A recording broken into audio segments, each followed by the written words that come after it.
আসসালামু আলাইকুম বন্ধুরা, কেমন আছেন? আশা করি ভালোই আছেন। আমি আল্লাহর রহমতে আপনাদের দোয়ায় অনেক ভালো আছি। তো আমি আজকে আপনাদেরকে দেখাতে যাচ্ছি ফটোশপ 7.0।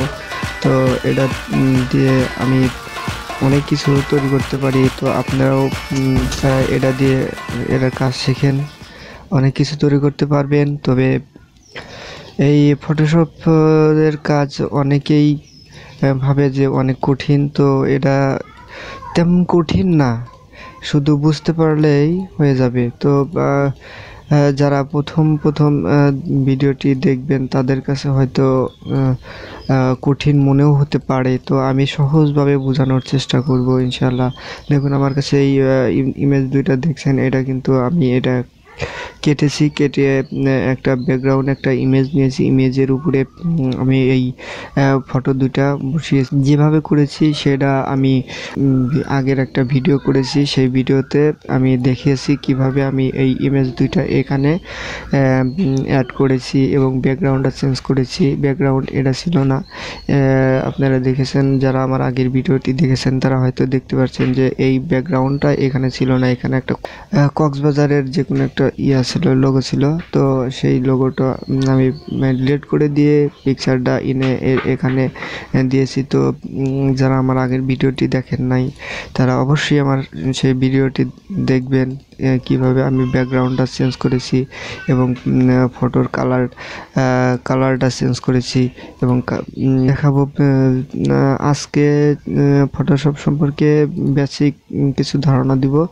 এরপর আপনাদেরকে আমি দেখাবো কিভাবে একটা কালো ইমেজ এবং সেটা ফর্সা করা যায়, এই সম্পর্কে ধারণা দিব। তো এটাতে আমি দেখাবো আপনাদেরকে কিভাবে টুলের যদি কাজ জানা থাকে আপনি আর কোনো জায়গায় ঠেকবেন না। সেক্ষেত্রে লোগো কোন, গ্রাফিক ডিজাইন কোন, আর যেটাই বলেন আপনি কোনোটাতেই ঠেকবেন না। তো শুরু করা যাক আমাদের আজকের এই ভিডিওটা। আমার প্রথমেই আপনারা অ্যাডোবি ফটোশপ C6 দিয়েও করতে পারেন, অথবা আমি 7 দিয়ে করছি, আপনারা 7 দিয়েও করতে পারেন। তো 7 দিয়ে আপনার কাজ সহজ, শেখার জন্য সহজ হবে। আর আপনারা যখন এই টুলগুলো সম্পর্কে ভালো ধারণা হয়ে যাবে, তখন আপনারা বড় অ্যাডভান্স লেভেলের ফটোশপ দিয়ে কাজ করবেন। কারণ শেখার সময় আপনি অ্যাডোবি ফটোশপ 7.0 এটা দিয়ে কাজ শিখবেন, কারণ এটা দিয়ে অনেক সহজে কাজ শেখা যায়। কিন্তু বড় সফটওয়্যারগুলো C6 এগুলো দিয়ে, C5 এগুলো দিয়ে আপনি কাজ যদি শিখতে যান সেক্ষেত্রে মাথা ঘোলা হয়ে যাবে। সেক্ষেত্রে আমি সাজেস্ট করব আপনাদেরকে ফটোশপ 7 দিয়ে কাজ শেখা শুরু করবেন। তো বন্ধুরা, ফটোশপটা যখন ওপেন করবেন তখন এই অবস্থায় আসবে। ফাইল থেকে নিউ, আবার এখানে ক্লিক করলেও হবে। আমি নতুন একটা ক্রিয়েট করে নিই। তারপরে এখানে আছে আপনার নেম। আপনি এখানে যে কোনো একটা নাম দিবেন। আমি দিচ্ছি আমার নাম HOBUZ, আমি দিলাম সবুজ। তারপরে এখানে আছে প্রিসেট সাইজ, আমার ইমেজ সাইজটা কত হবে। আপনার যদি হাই রেজলিউশনের চান তাহলে এটাই সর্বোচ্চ আছে 1920x1080। তো এটাই হলো হাই রেজলিউশন। তো HD ফরম্যাটের আপনার ল্যাপটপ অথবা ডেস্কটপের যতটুকু আপনার এই এরিয়া, আপনার যতটুকু এই এরিয়া সে অনুযায়ী ওইখানে ওই যে এইখানে আপনি সিলেক্ট করে দিবেন। তো দেখি আমার ল্যাপটপের কতটুকু আপনার হাইট ওয়েট এটা দেখে তারপরে যেখান থেকে এই স্ক্রিন সলিউশন এখানে গিয়ে দেখতে পারবেন আপনার স্ক্রিন সলিউশন এটা কত রেজুলেশন ইয়াটা। দেখুন 1366 বাই 768 এটা হলো আপনার ডিসপ্লের সাইজ। তো সে অনুযায়ী আপনার দিতে হবে, যে অনুযায়ী আপনার ডিসপ্লের সাইজ থাকবে। তো আপনার 1368 থেকে 720 এখানে এটাই আমার ডিসপ্লেটা সাপোর্ট করবে, সেক্ষেত্রে আমি এটাই দিচ্ছি। আর তার হাইট ওয়েট তো এটা হয়ে গেল। এটার সাথে হাইট ওয়েট এটা হলো আপনার 736 সম্ভবত। তো আমি 736 দিলাম। রেজুলেশন এখানে পিক্সেল সিলেক্ট করা থাকবে, পিক্সেল দিবেন। অনেক সময় ইঞ্চি সিলেক্ট করা থাকে, তো এদের দেখুন 17 ইঞ্চি। তো আপনারা পিক্সেল সিলেক্ট করে দিবেন। আমি পিক্সেল সিলেক্ট করে দিলাম। তো হাইট ওয়েট এখানে দূরে পিক্সেল দিয়ে দিবেন, পিক্সেল দিয়ে এখানে বসিয়ে দিবেন। তবে যদি ইঞ্চি দেন তাহলে 1200 ইঞ্চি আপনার ডিসপ্লে আটবে না। এখানে যদি ইঞ্চি দেন, এখানে ইঞ্চি দিয়ে যদি এখানে যদি 1280 দিয়ে দেন, তাহলে তো কিন্তু আপনার ডিসপ্লে আসবে না, দেখাও যাবে না, আপনার মাথাগুলো হয়ে যাবে। সেক্ষেত্রে আমি সাজেস্ট করব এখানে সবসময় পিক্সেল রাখবেন, এই দুইটাতে পিক্সেল রাখবেন, এটাতেও পিক্সেল রাখবেন। যে রেজুলেশন 72 এখানে আপনি বাড়িয়ে দিন। ফটোশপ 7-এ 72 থাকে, তো আমি 72ই দিয়ে রাখলাম। তারপরে কন্ট্রাস্ট এখানে ব্যাকগ্রাউন্ড কালার যদি আপনি দিতে চান, সেক্ষেত্রে এখানে ক্লিক করবেন। আর হোয়াইট যদি দিতে চান তাহলে এটাই ক্লিক করবেন। তো প্রথম অবস্থায় আপনাদেরকে হোয়াইট দিয়ে দেখাচ্ছি। তো এগুলো যেভাবে আছে সেভাবে রাখবেন। আর এখানে এই ইমেজটা কত জায়গা খাবে, এখানে ইমেজ সাইজ দেখাচ্ছে 2.7 MB। ঠিক আছে, যত বড় আপনার এই পিক্সেলগুলো যত বেশি হবে, আপনার এখানে ইমেজ সাইজটা তত বেড়ে যাবে। তো এটাকে নিয়ে আমি ওকে করে দিলাম। তো দেখুন হোয়াইট সিলেক্ট করেছিলাম, এখান থেকে ফাইল থেকে নিউ থেকে এখানে হোয়াইট কিন্তু সিলেক্ট করেছিলাম। তো এই জন্য আমার হোয়াইট চলে আসছে। তো এই দেখুন, এবার আমি ব্যাকগ্রাউন্ড দেব। এখান থেকে ব্যাকগ্রাউন্ড যদি দেই, তাহলে আমার এই যে ব্যাকগ্রাউন্ডটা আছে এইখানে, সেই ব্যাকগ্রাউন্ডটা এখানে কিন্তু চলে আসবে। তো আমি ওকে করলাম। দেখুন এটা কিন্তু লাল হয়ে গেছে, কারণ আমার ব্যাকগ্রাউন্ড এখানে লাল দেওয়া আছে। তো এখান থেকে যদি আমি চেঞ্জ করে দিতে চাই, এখানে দিলাম। দেওয়ার পরে যদি এই কালারটা আমি যদি এইটার উপরে সিলেক্ট করতে চাই, সেক্ষেত্রে আপনার কন্ট্রোল ডিলিট যদি দেন, তাহলে দেখুন আমি কন্ট্রোল ডিলিট দিলাম। দেখুন এই কালার কিন্তু হয়ে গেল। তো আমি এটা বেশি ভালো বোঝা যাচ্ছে না, তো আমি আর একটা কালার নিয়ে আপনাদেরকে দেখাই। তো এই কালারটা নেই, এই কালারটা ওকে করলাম। এখান থেকে ক্লিক করে আপনারা কালার চেঞ্জ করতে পারবেন। ঠিক আছে, তারপরে এখানে যে কালারটা আপনার প্রয়োজন সেই কালারটাতে উপরে ক্লিক করবেন। তবে আপনাদের যদি কোনো কালার কোড মুখস্থ থাকে কিংবা ভালো মনে হয়, সেক্ষেত্রে এগুলো মুছে দিবেন। মুছে দিয়ে আপনি কালার কোডটা লিখে দিলে হয়ে যাবে। ধরুন আমি একটা কালার দিচ্ছি 001166। দেখুন এটা কালার কত সুন্দর আছে। তো এইটা কালার ধরুন যদি এটার পর যদি দিতে চান, সেক্ষেত্রে কন্ট্রোল ডিলিট চাপেন। দেখুন হয়ে গেল, আমার এই কালারটা কিন্তু কত সুন্দর একটা কালার হয়ে গেল। তো এভাবে আপনারা ব্যাকগ্রাউন্ড ইমেজের ব্যাকগ্রাউন্ড তো চেঞ্জ করে দেখাচ্ছি। তো এভাবে আপনারা ফ্রেমের ব্যাকগ্রাউন্ড চেঞ্জ করবেন। তো যদি আপনারা এখানে কোনো একটা কিছু লেখেন, সেক্ষেত্রে আপনাদেরকে যেখানে ক্লিক করে দিতে হবে, কারণ লেখাটা বড় ছোট করার জন্য। আর এখানে আছে আপনার অটো সিলেক্ট লেয়ার, এখানে ক্লিক করে দিবেন। যদি আপনার কোনো লেয়ার লাগে, সেক্ষেত্রে অটোমেটিকভাবে এখানে লেয়ার ক্রিয়েট হয়ে যাবে। সেজন্য আমি সাজেস্ট করবো এখানে ক্লিক করে দিবেন। এখানে ক্লিক করে দিন এটা বড় ছোট করার জন্য। তো দেখলেন কিভাবে আমি ওপেন করলাম। তবে যদি আপনি একটা ইমেজ এখানে আনতে চান, তো সেক্ষেত্রে এটা মিনিমাইজ করে দিয়ে এখান থেকে ইমেজটা ধরে ট্র্যাক করে এটার উপর দিলে তাও হবে। আবার যদি এইখান থেকে ধরে কন্ট্রোল ও দিলে, কিংবা এইখান থেকে ফাইল থেকে ওপেন দিলে আপনার ইমেজটা কোথায় আছে কম্পিউটার থেকে শো করবে। তো আপনি সেখান থেকে নিয়ে নেবেন, আপনার ইমেজটা নিয়ে নেবেন। তো এভাবে আপনারা এটা ওপেন করবেন। তো যদি ওপেন অ্যাজ যদি একই ফটো দুইবার কাজ করতে চান সেক্ষেত্রে এটাই দিবেন, ওপেন অ্যাজ দিবেন। ধরুন একটা ফটো কাজ করেছেন, সেটা ভালো লাগলো না, সেভ করার পরে দেখা গেল ভালো লাগে না, সেক্ষেত্রে আপনি কি করবেন, ওপেন অ্যাজ দিবেন। এরপর এটা অপশন আপনার আছে রিসেন্ট। এটা হলো রিসেন্ট, আপনি ওপেন রিসেন্ট। এখান থেকে আমি যেগুলো ইমেজ ইউজ করেছিলাম আগে সেই ইমেজ এখানে আছে, সেই জন্য দেখাচ্ছে ওপেন রিসেন্ট। ধরুন যে আমাদের কম্পিউটারের রিসাইকেল থাকে, রিসাইকেল আর রিসেন্ট প্রায় একই শব্দ, পাশাপাশি শব্দ, সেক্ষেত্রে এটাই রিসেন্ট দিচ্ছে।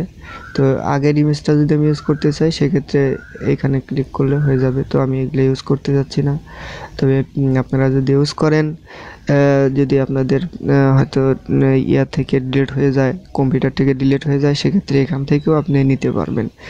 তো তারপরে অপশন আছে ক্লোজ ডাব্লু, কন্ট্রোল দিয়ে ডাব্লু দিলে এটা ক্লোজ হয়ে যাবে। তো বন্ধুরা আপনারা যখন ডিলিট করে দিবেন বা এই ইমেজটা এখান থেকে ক্রস চিহ্ন দিয়ে, লাল ক্রস চিহ্ন দিয়ে কেটে দিবেন, সেক্ষেত্রে কন্ট্রোল ডাব্লু দিলে এটা কেটে যাবে। তো যখন একটা কোনো কিছু কাজ করলে যদি সেভ করতে চান সেক্ষেত্রে সেভ করবেন কোথায় থেকে, এই যে সেভ অপশন আছে এইখান থেকে সেভ করবেন। তো ধরুন আমি এটা সেভ করতে যাচ্ছি, সেক্ষেত্রে এই সেভ অপশন ক্লিক করবেন। সেভ অপশনে ক্লিক করে এখানে আপনার ডিফল্টভাবে আপনি ওই ফ্রেমের যে নাম দিয়েছিলেন সেই নামটা কিন্তু এখানে শো করছে। তো তারপরে এখানে দেখা যাচ্ছে ফটোশপ পিএসডি পিডিডি, ঠিক আছে। এখানে আপনাকে এটা ক্লিক করতে হবে। ক্লিক করে আপনি কোন আকারের ইমেজটা চাচ্ছেন, যদি অ্যানিমেশন সহ যদি ইমেজ অ্যানিমেশন যদি দেওয়া থাকে তাহলে আপনি এখানে ক্লিক করবেন জেপিজি ফাইল। আর যদি কোনো অ্যানিমেশন না থাকে, আপনি শুধু ইমেজ সিলেক্ট করতে চান, সেক্ষেত্রে যে এখানে জেপিই এখানে ক্লিক করবেন। ক্লিক করে আপনারা সেভ দিবেন। সেভ দেওয়ার পরে আপনার কী হবে, সেটা আপনার সব মোবাইল কম্পিউটারে সাপোর্ট করবে, কিন্তু যে জেপিজি পিডিএফ পিডিডি এগুলো দিলে আপনার সবগুলো মোবাইলে কিংবা সবগুলো কম্পিউটারে নাও সাপোর্ট করতে পারে, কারণ ওটা জেপিজি ফাইল, ওটা ভারী একটা ফাইল, ওটা ওয়েব পেজের জন্য। তো আপনারা যদি শুধু ইমেজ করতে চান সেক্ষেত্রে আপনার কি করবেন, ওটা জেপিই করে দিবেন। জেপিই করে দিলে হয়ে যাবে। তো তারপরে আছে ইনপুট। এখান থেকে যদি আপনি যদি পিডিএফ ফাইল যদি করতে চান, এখানে নিয়ে আসতে চান, অ্যানিমেশন আলাগুলো যদি নিয়ে আসতে চান, সেক্ষেত্রে আপনি এখান থেকে নিয়ে আসতে পারবেন। এক্সপোর্ট হলো ডাইরেক্ট ইলাস্ট্রেটরের কাজ। এটা যে যখন আমরা ইলাস্ট্রেটর দিয়ে কাজ করব তখন এগুলো দেখব। তারপরে এখানে আছে আপনার প্রিন্ট উইথ প্রিভিউ, যে প্রিন্ট দিতে যাচ্ছেন ফটো কিংবা যে কোনো একটা লেখা যদি প্রিন্ট দিতে চান, সেক্ষেত্রে এখান থেকে প্রিভিউ করে দেখতে পারবেন। এখানে আছে পেজ সেটআপ, এখানে পেজ সেটআপ করে নিতে পারবেন, ঠিক আছে। এখানে ক্লিক করবেন। পেজটা কোন দিক হবে, আপনার লেফটে না রাইটে, তারপরে এই লেখাটা কোন স্টাইলের হবে আপনার, ঠিক আছে। এগুলা এখান থেকে সিলেক্ট করবেন। দেখুন এটা সরে যাচ্ছে। এগুলো আপনাদের ইচ্ছে মতো দিয়ে কোনটা আপনার প্রয়োজন, ঠিক আছে, সেটাই আপনি দিবেন, দিয়ে ওকে করে দিবেন, বাস হয়ে যাবে। তো এখানে আর একটা অপশন আছে, আমি দেখে দিচ্ছি, print preview, page view, page সেটআপে এখানে আর একটা অপশন আছে যে এইটা, দেখুন পেজটা ঘুরে গেল। তারপরে আপনার যদি পেজ এই দিক থেকে ছোট হয়ে যায় সেক্ষেত্রে আপনি এদিক বাঁকা করে ঘুরে দিতে পারবেন। তো আমি এরকমই রাখছি। এরপর অপশন আপনার পেজ প্রিন্ট প্রিভিউ, এটা তো বললাম। তারপর আবার অপশনটা একটু দেখিয়ে দেই। তো এখান থেকে আপনার এখান থেকে আবার আউটপুট, এখানে কোন জায়গায় আউটপুট হবে আপনার, ঠিক আছে। ব্যাকগ্রাউন্ড কালার যদি আপনার আবার চেঞ্জ করে দিতে চান সেক্ষেত্রে যেখানে ক্লিক করুন, দেখুন ব্যাকগ্রাউন্ডের সাইডটা চেঞ্জ হয়ে গেছে, বর্ডারটা কিন্তু চেঞ্জ হয়ে গেল। বর্ডার কত পিক্সেল চাচ্ছেন সেখানে আমি যদি চাই 5 পিক্সেল, ঠিক আছে, এখানে সিলেক্ট করে দিয়ে এখানে পিক্স এখানে ওকে করবেন। দেখেন এখানে সাইডে 5 পিক্সেলের একটা হয়ে গেছে। তারপর এখানে ড্রাগ করে এখানে ছোট বড় করতে পারবেন। তো এরকম থাক। তারপরে স্ক্রিন দেখতে পারবেন আপনারা এখান থেকে। স্ক্রিন এটা দরকার নেই, তবে আপনারা এখান থেকে পিক্সেল না ইঞ্চি এগুলো সিলেক্ট করে দিতে পারবেন। তো প্রথম অবস্থায় আপনার যে ওইখানে যে পিক্সেলটা নিলেন যে ফাইলের অপশন থেকে, ওইটাই হলো তারপরে এখানে প্রিন্ট দিবেন, প্রিন্ট হয়ে গেলে ড্রন দিয়ে কেটে দিবেন, ঠিক আছে। এভাবে আপনারা এখান থেকে কাজ করবেন। এরপর আছে print control alter P, direct control alter P দিয়ে দিতে পারবেন, অথবা এখান থেকে দেখেও নিতে পারবেন। তারপরে যদি কপি করতে চান, প্রিন্ট ওয়ান কপি যদি করতে চান সেক্ষেত্রে অল্টার শিফট কন্ট্রোল পি, এই চারটা বাটন একসাথে ক্লিক করবেন। প্রথমে দিবেন অল্টার, তারপরে শিফট, তারপরে কন্ট্রোল, তারপরে পি, ঠিক আছে। এটা কপি হয়ে যাবে এবং আপনার প্রিন্টও হয়ে যাবে। এরপর jump option, jump option advance লেভেলের কাজ, সেক্ষেত্রে আমি ওটা দেখাচ্ছি না, আপনারা আমি এরপরের ভিডিওতে অ্যাডভান্স লেভেলের কাজগুলো দেখাবো। তো এরপরে আছে edit option. Edit option page setup যদি আমি আন্ডো করতে চাই, ঠিক আছে, এখান থেকে এই যে পেজ সেটআপ আন্ডো, ঠিক আছে, আন্ডো কিন্তু হয়ে যাচ্ছে। রিআন্ডো যদি আবার ফেরত নিতে চান সেক্ষেত্রে এখানে ক্লিক করবেন, ফেরত এসে যাবে। তো ধরুন আমি যে কোনো একটা জিনিস আপনাদের লিখে দেখাই, লিখে না দেখালে তো আপনারা সহজে বুঝতে পারবেন না। তো এখানে সুতরাং এমজি সিলেক্ট করা যায়। আপনাদের কম্পিউটারে যদি কারো কম্পিউটারে যে বিজয় ইনস্টল না করা থাকে তো বিজয় ইনস্টল করবেন, বিজয় 52 ইনস্টল করবেন। বিজয় 52 অনেক ভালো একটা সফটওয়্যার বাংলা লেখার জন্য, তবে ওয়েব পেজে বিজয় সাপোর্ট করে না। তবে বিজয় সাপোর্ট যদি বাংলাদেশ সাপোর্ট করাতে চান সেক্ষেত্রে অব্র দিয়ে লিখতে হবে, কারণ অব্র ছাড়া অনলাইন সাপোর্ট করে না। শুধু এমনি যে আপনি শুধু একটা লোগোই তৈরি করে ওইটার উপর বাংলা লিখে ইমেজ আকারে ধারণ করাতে পারবেন বাংলা ওয়েবসাইটে, কিন্তু আপনি কোনো সময় ওয়েবসাইটে কিংবা ফেসবুকে কম্পিউটার দিয়ে সুতরাং এমজি দিয়ে কাজ করতে পারবেন না। সেক্ষেত্রে আপনাদের কি লাগবে, অব্র। যে আমার এখানে কম্পিউটার অব্র দেওয়া আছে, আপনারা অব্র দিয়ে নেবেন। দেখেন অব্রর অবস্থা। এই সফটওয়্যারটা আপনি ইনস্টল করবেন, ডাইরেক্ট অনলাইনে সাপোর্ট করবে, অফলাইনে সাপোর্ট করবে। তবে এখানে সুতন এমজি সিলেক্ট করা আছে, আমি বাংলা লিখছি সেজন্যই সুতন এমজি রাখছি। আপনারা যদি অন্য কোনো ফন্ট চান সেক্ষেত্রে এখান থেকে চেঞ্জ করে নিতে পারবেন। তারপরে এখানে ইটালিক আছে। আপনারা মাইক্রোসফট ওয়ার্ডে কাজ করেছেন, যারা ওয়ার্ডে কাজ করেছেন তারা অবশ্যই বুঝতে পারছেন। ইটালিক, বোল্ড, তারপরে বোল্ড, ইটালিক, এগুলা আপনারা বুঝতে পারেন। আর এখান থেকে টেক্সটের সাইজ কতটুকু হবে, হাইট ওয়েট, যারা মাইক্রোসফট ওয়ার্ডে কাজ করেছেন তারা অবশ্যই জানেন। তো যারা না জানেন তো এখান থেকে লেখার আকারটা বড় আমি বলে দিচ্ছি। এখানে লেখার আকারটা বড় করার জন্য এই সাইজটা দেওয়া যায়। যেখানে দেখেন টেক্সট টি দিয়ে টেক্সট বোঝানো হয়েছে শর্টকাট, এখানে আমি 60 দিচ্ছি। তারপরে আপনার কম্পিউটারের বাটনে গিয়ে চাপবেন কন্ট্রোল অল্টার বি, দেখুন বাংলা হয়ে গেছে। তো দেখুন বন্ধুরা, আমার নামটা লিখলাম, অনেক কষ্টে লিখলাম কারণ আমার মুখস্থ নেই। তারপরে আইডিয়ার উপরে লিখলাম। তো এভাবে আপনারা যে কোনো একটা করবে, তারপরে এখানে ধরে ড্রাগ করে বড় করবেন, ছোট করবেন এখানে, ঠিক আছে। আমি এটুকুই রাখছি আপনাদের দেখার সুবিধার্থে। এরকম করলেন, তারপরে আর কোনো জায়গায় না করে এটাকে অ্যাপ্লাই করে দিবেন। অ্যাপ্লাই করে দেওয়ার পর এখানে যদি আপনি যে কোনো ধরনের ইফেক্ট দিতে চান কিংবা এই লেখাটা যদি খোদাই করে দিতে চান, ঠিক আছে। অনেক সময় দেখা যায় যে খোদাই করে লেখা থাকে, তো সেক্ষেত্রে এই আপনার লেয়ার অপশন থেকে ক্লিক করবেন। তারপরে এখান থেকে লেয়ার স্টাইল, লেয়ার স্টাইল থেকে এখানে আসবেন বেভেল অ্যান্ড এম্বুল, ঠিক আছে। এখানে ক্লিক করবেন। এখানে ক্লিক করার পর দেখুন এখানে এটা চেঞ্জ করে, এটা কিন্তু চেঞ্জ হয়ে যাচ্ছে। দেখুন এটা যদি আরেকটু বাড়িয়ে দেই, লেখাটা দেখেন এখান থেকে একটু কাটা কাটা আসছে, কিন্তু সেক্ষেত্রে এটা দিতে যাচ্ছে না, আমি এটা দিতে যাচ্ছি। দেখুন এখানে লেখার সাথে মিশে গেছে। তো এগুলো আপনি বাড়িয়ে দিতে কমিয়ে দিতে পারবেন, এখান থেকে আরও বাড়িয়ে দিতে পারবেন। দেখুন লেখাটা কীরকম আকার ধারণ করে, তো এইখান দিয়ে আপনারা ক্লিক করেও দিতে পারবেন। দেখুন কি স্টাইল আপনারা আপনাদের ইচ্ছা মতো এগুলা দিয়ে কাজ করবেন।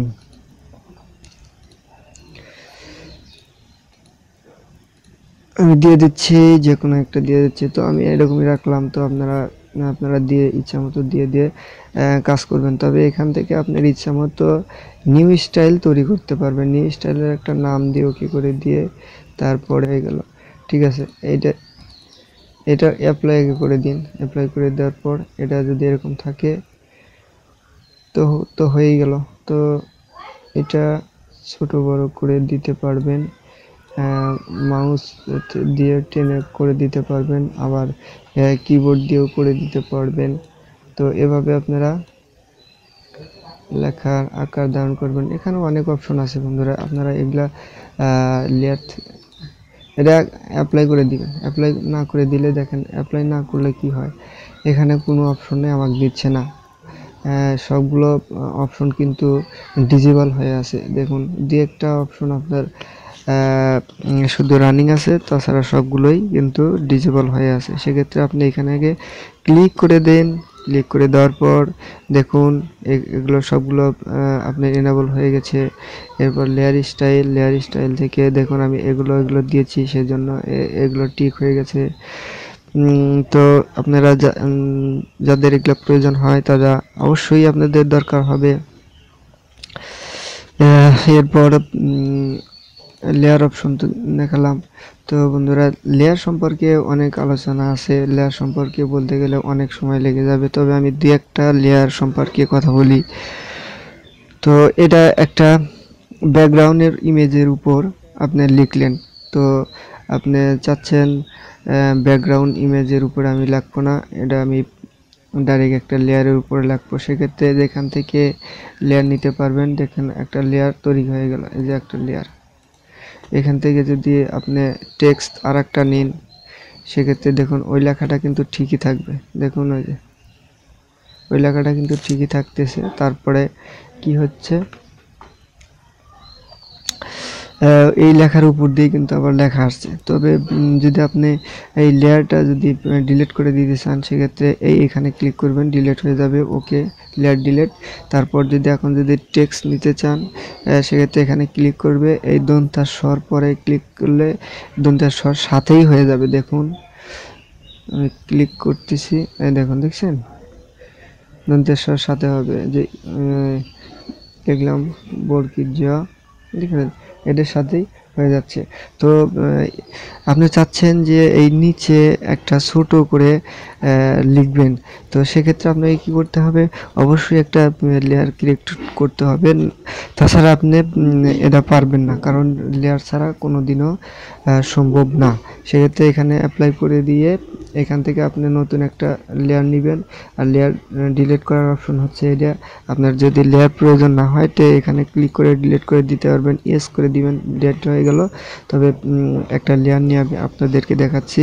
এখানে ক্লিক করবেন, ক্লিক করার পর আপনার টেক্সটে ক্লিক করলেন, টেক্সট ক্লিক করার পর এখান থেকে ফন্ট সাইজটা একটু ছোট করে নিলাম।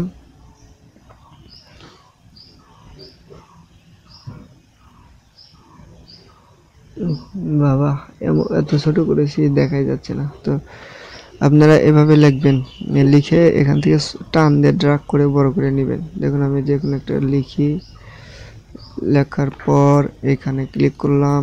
এখানে ক্লিক করার পর দেখুন এখান থেকে টেনে ড্রাগ করে বড় করব।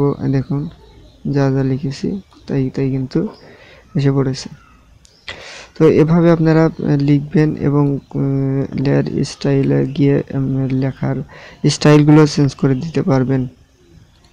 তারপর এটা যদি আপনি না রাখতে চান সেক্ষেত্রে আপনি কি করবেন, এই এলাকাটা যদি না রাখতে চান সেক্ষেত্রে এই লেয়ারটা সিলেক্ট করবেন। সিলেক্ট করা অবস্থায় যেখানে ডিলিট করবেন, ডিলিট করে ইয়েস করবেন, আপনার এই লেখাটা কিন্তু চলে গেল। এখানে আমার এই লেখা না আর নেই। তো বন্ধুরা এভাবে আপনারা কাজ করবেন। আবার যখন আপনার একটা পুরাতন ইমেজ স্ক্যানার দিয়ে স্ক্যান করবেন সেক্ষেত্রে ইমেজে গিয়ে এই অ্যাডজাস্ট মেনু থেকে কাজ করবেন, কারণ আমার এখন এটা আমার ডিজেবল হয়ে আছে, কারণ আমার কোনো ইমেজ নেই, তাই ডিজেবল হয়েছে। আপনারা যখন ইমেজ নেবেন তখন আপনাদের এটা অ্যাডজাস্ট মেনু ইনেবল হয়ে যাবে, অটোমেটিক ইনেবল হয়ে যাবে। তারপর এখানে আপনার ইমেজ সাইজ আছে, ইমেজটা কত পিক্সেল, হাইট ওয়েট কতটুকু, এগুলো প্রথমে আমি দেখেছি, এগুলো আর দেখাচ্ছি না, আমি ওকে করে দিলাম।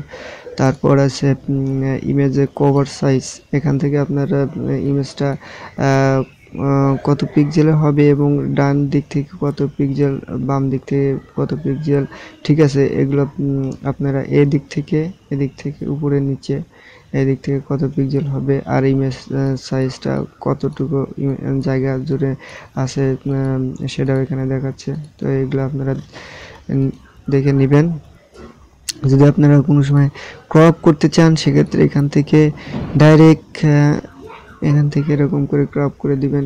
তো এটা করার আগে আমি দেখাচ্ছি আপনাদের অন্য একটা অপশন দেয়, যেটুক আপনার ক্রপ করতে চান আপনার ডিসপ্লে হাইট ওয়েট অনুযায়ী আপনি কি করবেন, ক্রপ করবেন। এখানে থেকে ক্রপ করতে পারেন, তারপর আবার এখান থেকে ইমেজ অপশন থেকে গিয়ে এখান থেকে ক্রপ করতে পারবেন।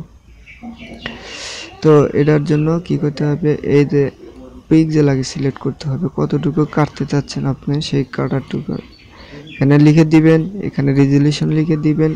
লিখে দেওয়ার পর এখান থেকে ধরে ড্রাগ করে বড় করবেন, এখান থেকে ধরে ড্রাগ করে বড় করবেন। আমার দেওয়া আছে কত দেওয়া আছে আমি দেখে নিই। আমার দেওয়া আছে হলো 1280/920। তো এখানে আমি 920 এখানে দিব 1080। দেখি এবার কতটুক দাঁড়ায়, এতটুক দেরি হলো। তো আমার লেখাটা পুরো সিলেক্ট করার জন্য আমাকে এখানে আবার ক্লিক করতে হবে, এখানে 720 দিতে হবে। 720 করে দিলাম। 20 করে দেওয়ার পর দেখি এখন কতটুকু হয়। আমার পুরো লেখাটাই দরকার, 720 করে দিয়েও হলো না, তো আরও ছোট করে দিতে হবে। এখানে ডন ক্রপ থেকে আবার ক্রপড, আবার এখান থেকে আমি দেখিয়ে দিচ্ছি আপনাদেরকে কিভাবে আপনারা কাটবেন। 1280 পিক্সেল দিলাম, দেখি এখন কতটুকু যায়। হ্যাঁ, হয়েছে। তো এভাবে আপনারা অনুযায়ী কাটবেন। তো এভাবে তারপর ইন্টার দিবেন, কাটার পর ইন্টার দিবেন। তো বন্ধুরা আপনাদের এর নিচের অপশনটুকু একটু বাদ আছে, তবে আমি এখানে যতটুকু সিলেক্ট করেছিলাম ততটুকুই ততটুকুই নিয়েছি।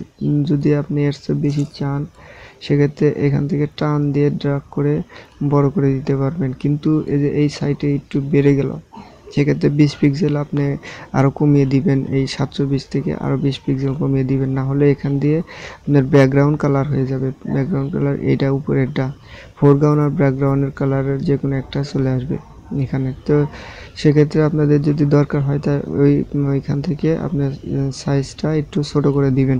তো আমি সাইজ ছোট করছি না, আপনাদের যদি ছোট করার ইয়ে থাকে সেক্ষেত্রে আপনি ছোট করে দিবেন। তো কিবোর্ড থেকেও হয়, আবার মাউস দিয়ে ড্রাগ করেও এরকম টেনে নিতে পারবেন। এখন আমি কিবোর্ড থেকে করছি, নিচে নামাচ্ছি, তো উপরে দিলাম, বাস। এবার ইন্টার দিন। ইন্টার দেওয়ার পর দেখুন কি একটা কালার আসলো। এরপর যদি সেভ করতে চান সেভ অপশন কন্ট্রোল এস দিয়েও করতে পারবেন, কন্ট্রোল সেভ অ্যাজ হলো একই ফাইল দুইবার সেভ করা। তো আমি একই ফাইল যেহেতু না সেভ করতে যাচ্ছি, সেক্ষেত্রে কন্ট্রোল এস দিয়ে আমি ডেস্কটপে সেভ করতে যাচ্ছি। এখানে পিডিএফ পিএসডি আছে, সেখানে জেপিজি করে দেবো। আমি মোবাইলে সাপোর্ট করাবো, আমার ওয়েব পেজে সাপোর্ট করাবো, যে কোনো জায়গায় সাপোর্ট করানোর জন্য আমি এখানে জেপিই করে দিচ্ছি। তো আপনারা জেপিই করে দিবেন, মোবাইলের সাপোর্ট, অন্যান্য জায়গায় সাপোর্ট, কিংবা আরও যে এগুলো আছে এগুলো সম্পর্কে তো আমি আগে আলোচনা করেছিলাম। তো এগুলা যে আছে এগুলা আপনার সাপোর্ট নাও করতে পারে, তবে সেখানে সেভ, এখানে ম্যাক্সিমাস আছে, হাই কোয়ালিটি, লো কোয়ালিটি। তবে ম্যাক্সিমাস দেওয়াটাই ভালো, আপনারা ম্যাক্সিমাস দিয়ে ওকে করে দিন। দেখুন ইমেজটা আমার সেভ হয়ে গেছে। তো ইমেজটা কই গেল আমি একটু দেখে নিই। ইমেজটা আমার এই দেখুন, এখানে কিন্তু আমার ইমেজটা এসে গেছে। তো আমি ব্যাকগ্রাউন্ড ইমেজ করে দিলাম। ইমেজটা দেখুন কত সুন্দর আকারে ইমেজটা ধারণ করছে। তো বন্ধুরা, আমার ভিডিওটি অনেক বড় হয়ে যাচ্ছে, ভিডিও বানানো তো খুব দ্রুহ ব্যাপার, সেজন্য আমি আজকের ভিডিওটা শেষ করতে যাচ্ছি, কারণ অনেক বড় লম্বা হয়ে গেল, প্রায় আধা ঘন্টার মতো হয়ে গেছে। তো অবশ্যই যদি আবার কোনো কিছু জানার থাকে ভিডিও লিঙ্কের নিচে আপনারা কমেন্ট করে জানাবেন। আর যদি ভালো লাগে অবশ্যই একটা লাইক করবেন, আর পারলে সাবস্ক্রাইব করে রাখতে পারেন, কারণ সাবস্ক্রাইব করে রাখলে আপনাদের আমি যখন আবার একটা নতুন ভিডিও দেব সে ভিডিওটি আপনি পেয়ে যাবেন। সেজন্য আমি সাজেস্ট করব যে আপনারা অবশ্যই সাবস্ক্রাইব করে রাখবেন। তো thank you so for that. Okay.